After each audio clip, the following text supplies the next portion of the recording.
An executive travel expenses claim tripled in one quarter. Cross is checking the hotel bills with the GPS phone data showed that executive was in different city. So what type of fraud this can be? Reimbursement fraud. So this is the sales executive is traveling different places and it is false expenses reimbursement fraud.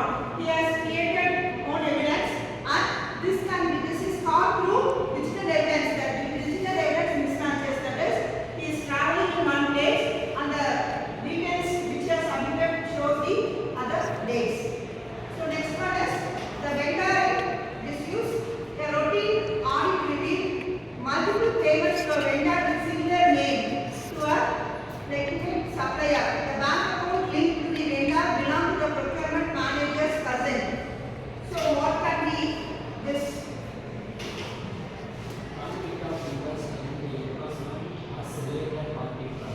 So this is a conflict of interest and enlargement. So it is related to a party fraud. So the bank statement linked to the vendor belong to a manager's cousin. So the manager has manipulated all the evidence and it is of party related fraud. Next one is capital asset that never arrived. The capital asset worth 10 lakhs was booked and depreciated, but no delivery records, photos or usage of logos exist. Vendor refused to answer queries. So what this case study means?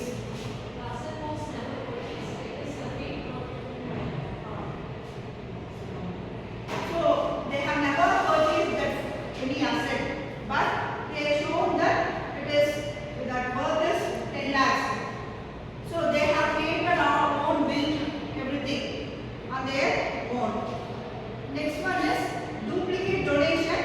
A non-profit listed a 5 lakh donation twice across two campaigns. On inquiring the donors, confirmed a single contribution. So they have shown that 5 lakhs have been given twice, but the donors they say you have received only once. So what type of fraud has occurred in this case? Okay, the organization they have manipulated record to show higher funding and then possibly to impress the donors or mass misuse of funds. Next is related to fraud risk assessment. So sudden supplier preference. A new supplier starts receiving most purchase orders despite higher prices. There is no formal vendor selection documentation. So what fraud risk does this pose?